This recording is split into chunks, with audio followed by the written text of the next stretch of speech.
Hello. I guess I should be saying welcome back to my channel.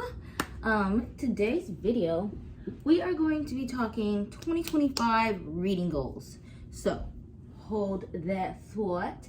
Let me grab some of my books for our discussion today. Because I know that for 2025, I have some books on my bookshelf here that I haven't read yet.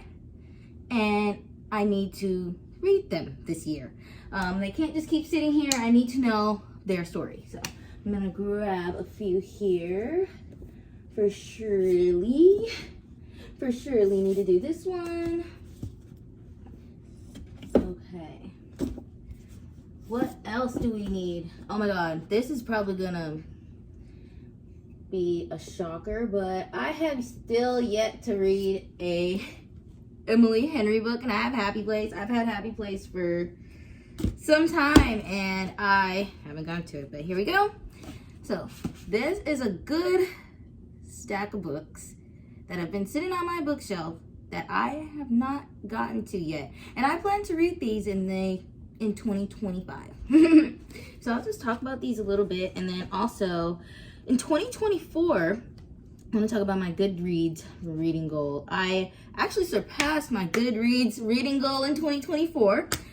I surprised myself with that one. My reading goal was 50 books. I read 53 books. That's insane. Actually, maybe not.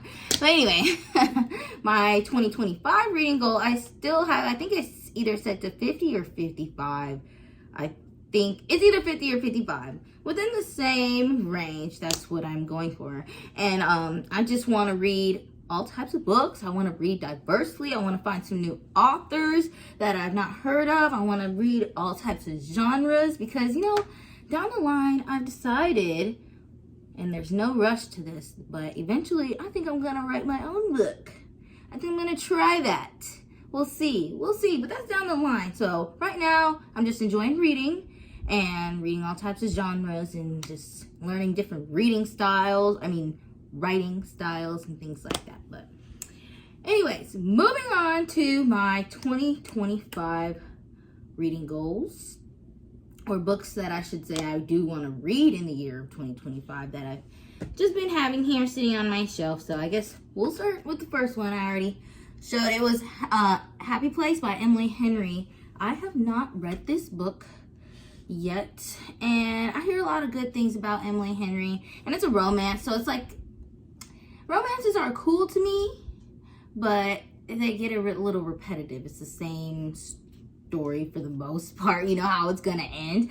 But yeah, I've heard a lot of good things about this book, about this story, and people just saying it's just so heartwarming and wholesome and things like that. So I need to read at least one Emily Henry book this year, so this one's on my list because I already own it, so I should read it.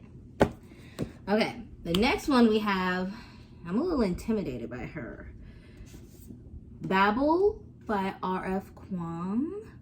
She is a pretty thickety book, and then also look at the text in here. I was like, girl, it's tiny. But I'm very interested in this story. I've heard a lot of amazing things about R.F. Kuang. I've read one of her other books, The Poppy War. This was a crazy story. This is actually a trilogy. There's 2 more books. I don't know if I'm gonna read the next 2 books because, first of all, it took me a hot little minute to get through this. I actually stopped midway and then ended up picking it back up. So I was like, I don't know. I don't think it really hit for me, I guess. But I do want to read another one of her books, and that is Babel. So I do have this on my list. I have no idea what it's about, but I enjoy going into books blind. Sometimes you learn things that you didn't think you would learn, and you might actually enjoy. So we'll see about this one. We'll see. Oh no, we will see. I will get to Babel in 2025. The next book that I have is Ninth House. I went to Barnes & Noble after Christmas, after getting some gift cards, of course. I saw this cover and was like immediately intrigued.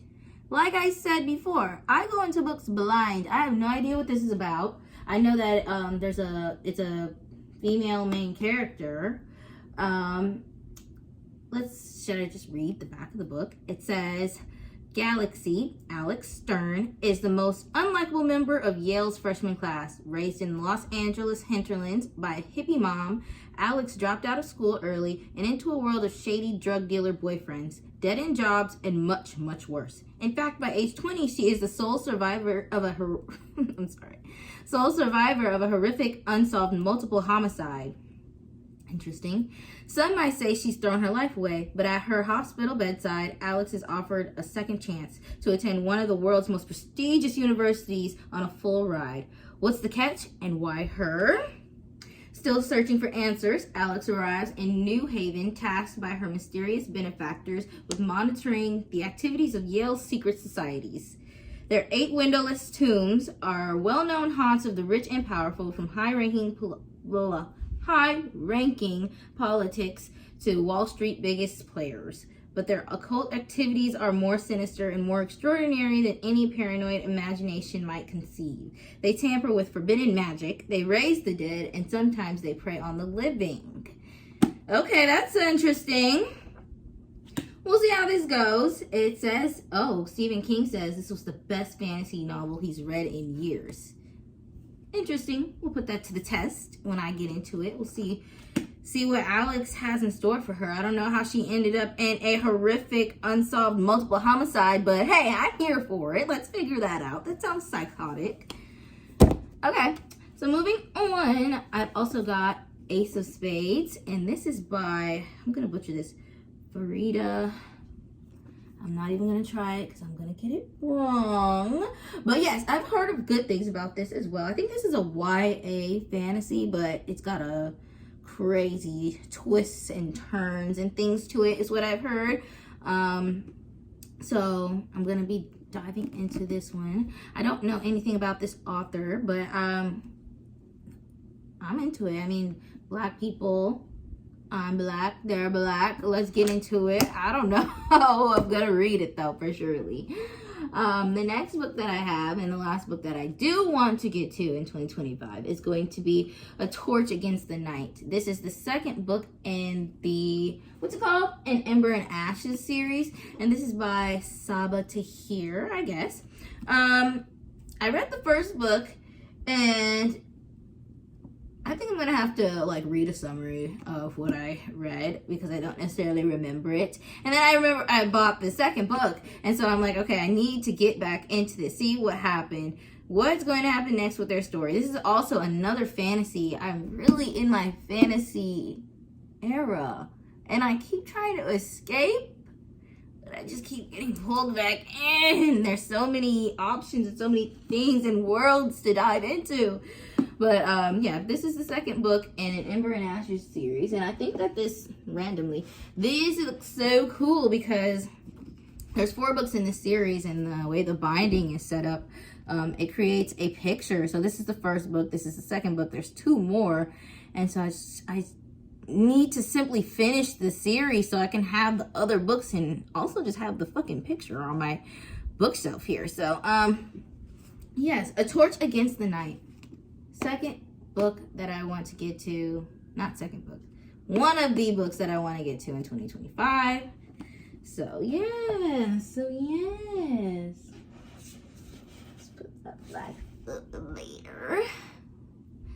So yeah, what do you want to read in 2025? What are you looking to do in 2025 with your reading goal? Are you trying to meet it? Do you even have a reading goal? Or are you just trying to read a book maybe for the first time in so long, and you're just trying to get back into it, and there's no pressure? And that's great. That's amazing. There is no pressure in reading. You read what you want at the speed you want, and you read what you like and enjoy and what makes you happy.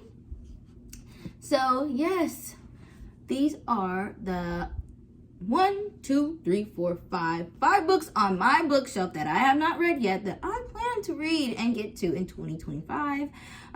Yeah, this is the end of this video. I hope you guys enjoyed that, and let me know what you end up trying to read in 2025 as well. What are your goals? Please tell me. I'd like to know. All right then. Well, y'all have a good day.